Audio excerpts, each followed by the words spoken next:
for the Joan Quinn Profiles. As an editor for Andy Warhol's Interview, the Los Angeles Herald-Examiner, LA Style, and Detour magazines, Joan covered the social set, the Hollywood hotshots, the international art scene, the mysteries of food, the excitement of travel, and the fabulous world of fashion. Joan continues to find creative people on the cutting edge who make things happen. Here's Joan Agajanian Quinn. Hi, I'm Joan Quinn, and welcome to the Joan Quinn Profiles.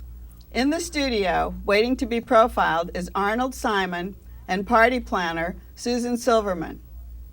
Author Arnold Simon was born in New York but raised in Europe. He went to Yale. He has a master's of engineering from Northwestern. And after all of that, when he was 39 years old, he went to Loyola Law School, where he graduated with a law degree and practiced. Did you work as an engineer for as long as you worked as a lawyer? Actually, I worked longer as a lawyer. Did you? Yes, I did. Why did you change your focus? I don't have any specific reason except I love both professions. I like the engineering. I like the law. I was always very verbal. That's probably what's happening to me now also. Is that but as an engineer, did that help you with a background for law? Yes, it did. Not the engineering as such, but just a familiarity with science. It somehow helped. I did a lot of work with expert witnesses, some of who were professional, and it helped a lot in that way. Then you changed your career again. You decided to be an author, or was that going on at the same time? Well, I think it was always in the back of my mind. I have the impression from talking to so many people that almost everybody has a novel they think they're going to write someday, and I guess I did. And so when I retired from the law, oh, you did retire. I had more time. What schooling did you need then to write a novel? Well, I took some classes at UCLA. I had taken some over a number of years in creative writing, including the novel. And I think in my earlier education, I had a fairly heavy emphasis, even though I did study engineering and physics, a fairly heavy emphasis on writing. Did you? Were the classes at UCLA as rigorous as a law class or as an engineering class? No, they weren't as rigorous, but they were just as challenging. They were. Were they? Well, I think when you're learning something completely new, that's what happens. Well, was there an influence of writing in your family? Did it go back to your parents? I don't think so. I do have a distant cousin, something like third cousin removed, who was a rather famous author in France. And I don't know, I mean, that's picking one relative out of 100, but that's the only connection I can think of. But what about engineering? Was there a background in that or the law? No. Not you just really. Chose those professions? Yes, yes. At first I chose engineering, and I had no thought of doing law when I graduated from college, and then after about 20 years I switched to law. You went back and forth. I mean, you were born in New York, you went to Europe to live, then you went back to New York, and now to California. What were all those moves about? Well, primarily my father, who immigrated to this country as a young man, he worked for a large company in the States, and they sent him to Europe as part of his work.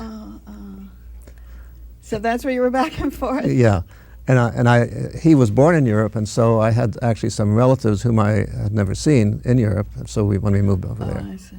Well then, how did the novel by Arthur Simon, A Break in the Storm, come about? Arnold. What was the inspiration for that? The story has a historical background. Yes, it's based on fact, I guess. Is that right? Well, the story isn't, but the historical background is, and the background focuses on the Rhineland crisis, and the Rhineland crisis. I don't think most people today don't even remember that specifically. They know about World War I, World War II. Right. But the Rhineland crisis was probably the most important event on the tragic side of all the tragic events that occurred in the 20th century. It occurred on March 7th, 1936, And what it was that Hitler invaded, he reoccupied this neutral zone known as the Rhineland. And you asked me what led me to write this. Were you living there? I was living in Belgium, not in Germany. I was going to ask if you lived in Belgium because there's a lot of reference to Belgium in the book. Yes, so I knew that locale. I knew some of the other locales also. See. And on that day, I can remember it very vividly. I was a child, but I'd reached that age when children become aware of the larger world around them. It isn't just the family. And when the word, and I want to explain this part also, that what was significant about Hitler reoccupying the Rhineland was this was a buffer zone that the Allies established at the end of World War I because Germany had twice invaded France in the previous 50 years. So to ensure against that, they established under the Versailles Treaty in Locarno this buffer zone, in which it was part of Germany. It was all along the Rhine. But they took a portion. Yes, of that along the Rhine, I see, and created a buffer. It was a buffer zone. Even though it was Germany, Germany was prohibited from moving any military forces in there. Oh, and if they did, and this is a key point, if they did that, then the Allies were obligated under the same treaties to throw them out. So comes March 6, 1937, we clustered around the radio at this big news. In those days, the radio wasn't as common as it is now. Right. And you clustered around it.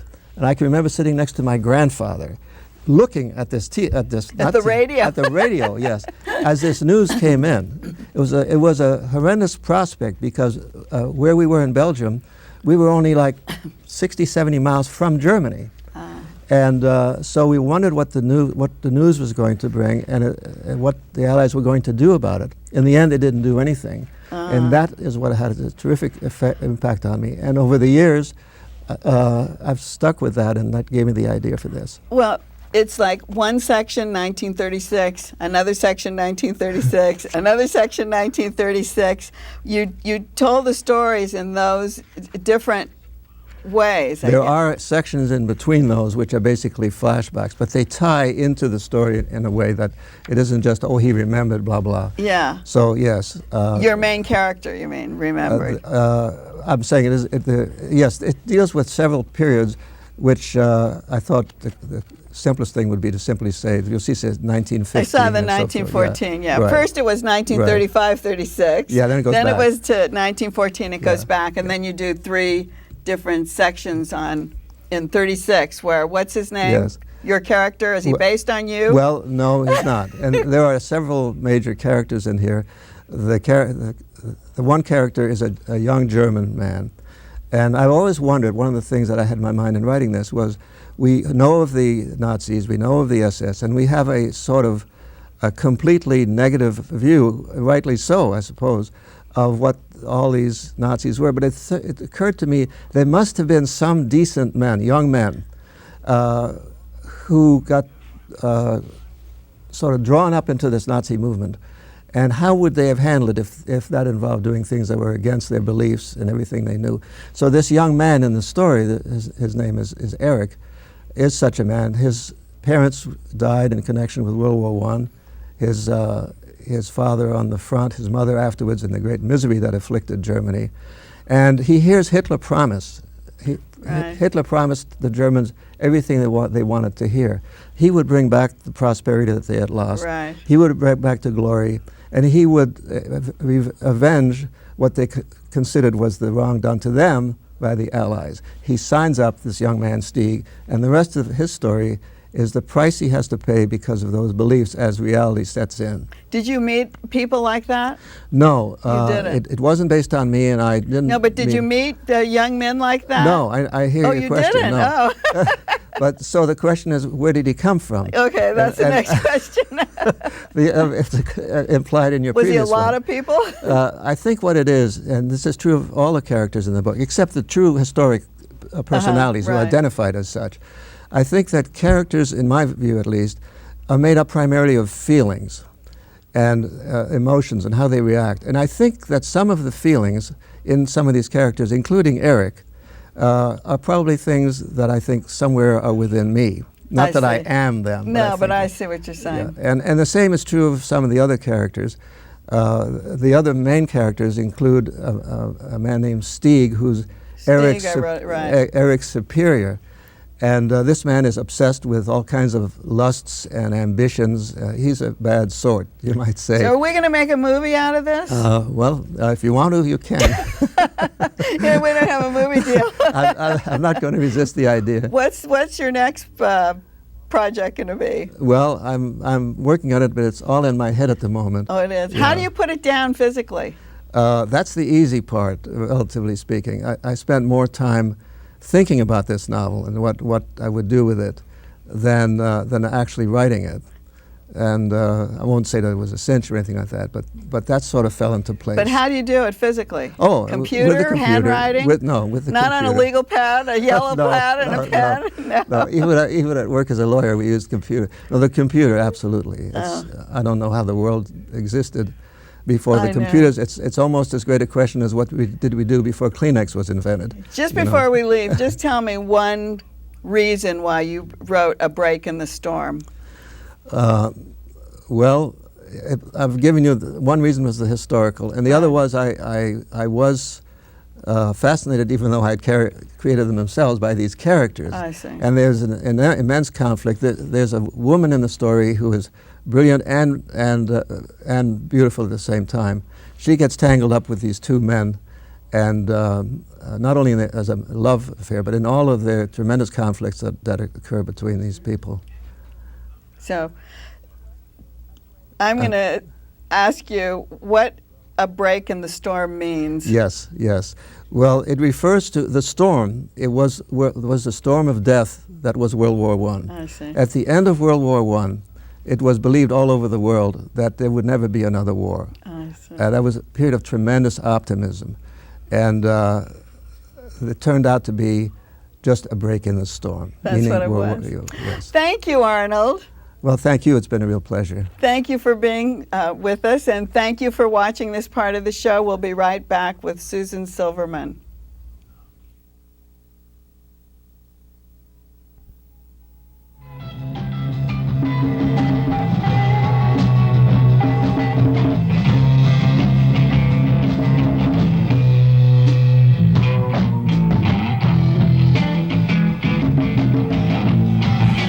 Hi, I'm Joan Quinn, and welcome back to the Joan Quinn Profiles. I'm with event planner Susan Silverman, who was born and raised in Southern California. She graduated from Temple City High School, then went on to get her degree from Mount St. Mary's College in Brentwood. That campus overlooks the beautiful Getty Center that was designed by Richard Meyer. Did you always plan to do this when you got out of school? Was this your mission, to be a party planner? No. In fact, Joan, I thought I was going to be a lawyer. Oh, you did? My dream was to be a lawyer, but I just happened to fall into this really fun career at MGM Studios. Oh, you went to MGM right from school? After school, I had a couple of jobs in between, but then I had a career at MGM for 9 years as the VP of Special Events. Ah, so how did your training at Mount St. Mary's play into this equation as a party planner? Well, I can read a contract. That's your legal part. Exactly. I was an English literature major, so I can read a good contract. I can write, and well, when do you need those contracts? Do you need when MGM gives a party, or? Well, when I worked for MGM, absolutely. But in any event, oh, that's true. When you're hiring a vendor, whether you're booking a hotel, there's a contract involved in just about every aspect of the process. Let's talk a little bit about what you did at MGM, because that's a huge conglomerate compared to what you're doing now in a smaller venue that you own in West Hollywood. What were the size of the parties at MGM? Well, I would say it was anywhere between a group of CEOs and senior executives, say 30, a group of 30 in Vegas or somewhere in the world, to a party for 3,000 in Las Vegas. Is that right? Mm-hmm. Well, we had some fun in Las Vegas. Did major stars play into the party time? I was the VP of corporate events, so although we had stars, I was involved with television stars mostly. I didn't handle the publicity and premieres with the I wondered about other stars, that. yeah. So you were giving kind of parties for staid people. How did you make them exciting? You just have to be very creative. You have to be very, very creative and have fun with it. I mean, from 30 to 3,000, what would the differences be? Well, the difference would be, for instance, with 30 high-end executives, one group, it was quite fun. We did a James Bond experience. And since I was setting the stage for the sales team to get the contract signed, I flew them by private helicopter from a hotel in Vegas to a local golf course, had a golf cart meet them, and they were whisked away to, play their afternoon of golf, and followed by wonderful dinners, and so it was quite an experience. You planned the whole weekend. Yes. I mean, it was a whole thing. What about something like that? It takes so much coordination. Do any disasters occur?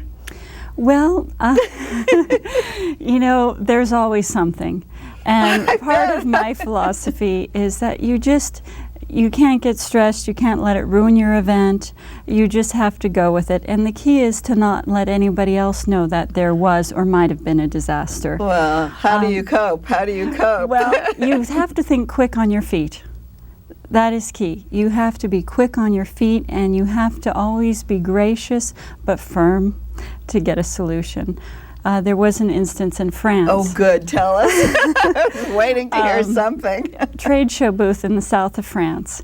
And we were out in this wonderful tent out overlooking the Mediterranean, and it was lovely. Normally we worried about leaks, and I remember once our president, television at the time, was having this big meeting, and we had little leaks coming through the tent, and we were... Leaks of water, you just mean? Little drips, and you're just praying, because those storms, they just rain and rain and rain and pound, and then the sun comes out.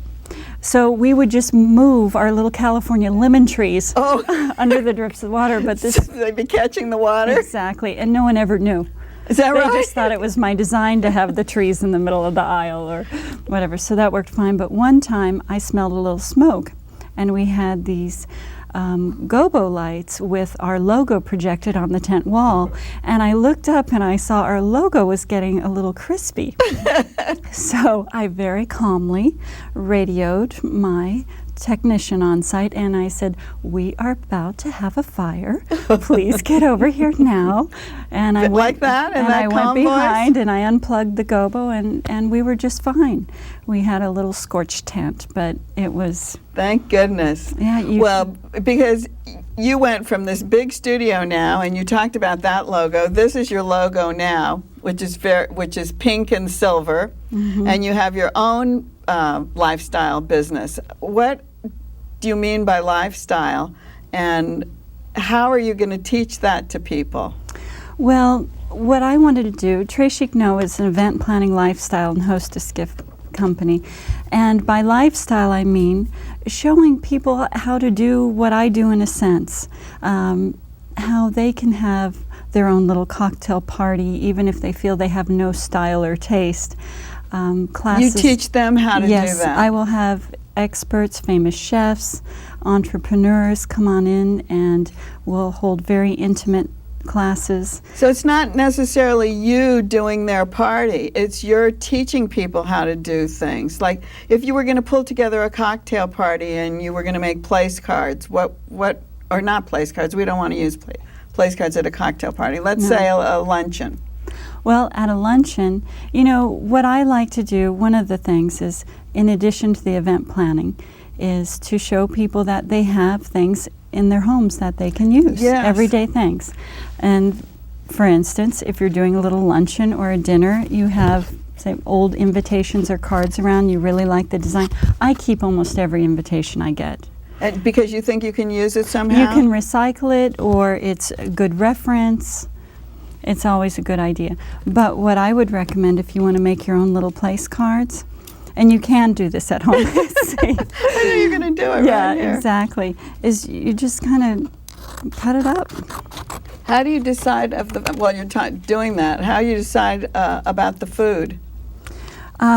Food? Well, it depends what kind of party you want to have. This is your place card. You just cut it up? Yeah, this is your place card. Now, this one you could make it a little shorter or leave it long. I kind of like it long. It's elegant. And then you just write the name? And you can take a sparkly permanent marker, and then you just, you have someone's name. And it's really quite lovely. That's great. So then for this luncheon that we're doing, what kind of menu would you do? Because I have to cook it all myself. I have to do it all at home.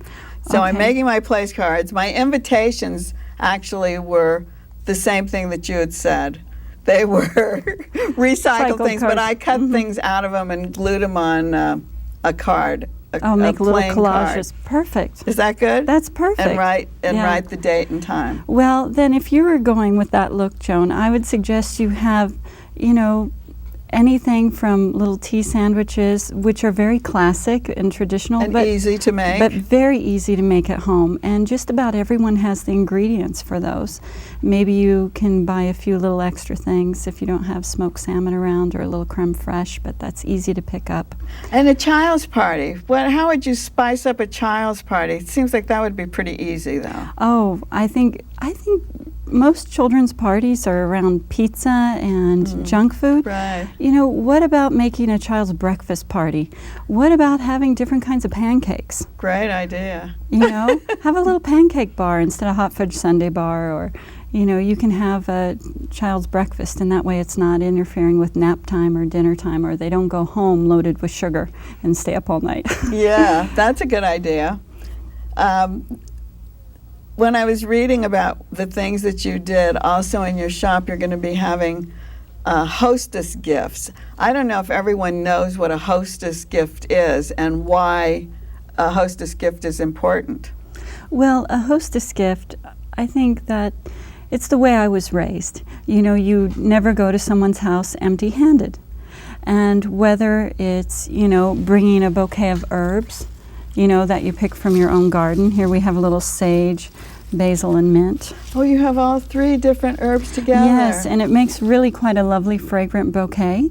And so what would you do with it? Well, if you want to make it a little more special, you can take some ribbon that you might have around the house. And what I would do is just cut off a piece. You can tie a simple little bow, or you can wrap it. You can make it a little fancier if you want. That's like a bouquet. Like a little nosegay. And it's really quite sweet. And the other things you can do with hostess gifts, if you want to make a cake but you're always worried about losing a plate, you can go to, one of these great creative stores. You mean giving somebody on your own plate? Exactly. Go buy a plate. Losing a plate. Yeah, go buy a cute little plate that you're certainly not going to miss, and wrap the cake in a little wax paper and tie a satin bow around it. That's a nice idea. And that makes for a beautiful gift as well. So here's I have these herbs growing in my garden. There's mint and basil, and you just trying to tie a cute little bow for you here. Tie them up. What about what other kind of gifts? Well, the gifts I have... Wine is what I always think. Somebody likes to take a bottle of wine, or... Everybody likes to take wine because wine is easy, and almost everybody likes wine. But the thing is, with wine... Let me just trim this. No, that's okay. edge. I want to hold it up. Okay, you hold it up. My bow's kind of avant-garde there. It looked great. I'm going to hold it up like this while we're talking. Okay. So the other thing you can do, what about if you're a host and hostess don't drink? You can take some Martinelli sparkling cider. You can take all kinds of wonderful things. Now, what I'm going to be having is a whole spectrum of hostess gifts. Show us some of this things. What I have with me today. Oh, I'll show it. I'll show this because this is beautiful. Anyone would love to get this, and no one would think of taking a shawl or a throw. It's definitely a lovely hostess gift. And we also will have custom suede gloves to match. This was an interesting thing you said. You have these gloves, and how can you make them to personalized? Well, those are from Paris. And what I will be doing in my storefront is doing a little simple drawing of the hand. measuring this finger, faxing it to Paris, and in 2.5, 3 weeks you have your custom suede gloves That's in whatever fabulous. color you want. That's fabulous. That's Yeah, great. But you it's- can't take this as a. Could you take this as a gift? No, well, I would say that's probably, you could always give them a gift certificate for something That's like a good that. idea. What about your color scheme? What is this? This silver, I think, is interesting. Well, the silver, there are a couple things with the silver. One is edible silver I'm going to Right. be having, and that's a very lovely hostess gift and quite unusual. Everybody's going to bring a bottle of wine, but not everybody's going to bring the host and hostess edible silver. And unfortunately, I don't have it with me. It's on its way from Italy. But it comes in a wonderful shaker box, and you can put it on your flourless chocolate cake. That's great. And On it's your- real sparkly and very beautiful. Absolutely, like these. Very And those, sparkly. where do these come from? Do you Well, we- this is another hostess gift I'll be having, is vintage jewelry. well, let's see. And Just I have pull a out little a couple before we bag leave. of goodies here for you. Those bags are good to put in. Yes, these are my gifts. little princess bags, I call them. They're my signature color, and they're fun. This Oh. is really quite a gem, if you can see that. And then I have a But couple these of... are all faux jewels that you have? Well, these are vintage and Vintage? collectibles. That ring is unmarked, but this is an Eisenberg ice. Oh, I remember Yeah, that. Eisenberg is still, they're still Oh, so you'll be producing selling jewelry. all different Yeah. kinds. What if you That wanted makes for a to beautiful hostess put gift. a little gift for at your luncheon table? What would you suggest? Well, I would say that it depends how many guests you're having for your luncheon. But you can put anything from a cute little, I'm going to have heart-shaped soaps with my logo embossed. You could put a little soap for a ladies' luncheon. You can put a box of mints, or you can put something a little more personalized, like if it's a birthday or something, for the birthday girl, her favorite things. I've seen at some places that just put a flower at each place. Yeah, that's very sweet as well. I believe less is more. And what about if I wanted to do a centerpiece and I didn't want to call the florist to do it? Of course, the flower shop That's in pretty. Clifford brings all the flowers, so Those we're are really lucky about pretty. that. Well, you would be surprised how many things you have in your home would make a beautiful centerpiece. Doesn't always have to be flowers, does it? No, it doesn't. It doesn't. It can be a set of vintage teapots. Oh, that's a good idea. You can leave the lids on, or you can take them off and put your garden flowers or herbs in the little teapots. You can use some of your grandmother's antique silver. Great. Yeah. We have just to wonderful. go through the closets. We have to Yeah. leave. Susan, thank you. My pleasure. Thank you for having me. Thank you for watching. Keep writing to 777 South Figueroa, Los Angeles 90017, 44th floor. See you next time on the Joan Quinn Profiles.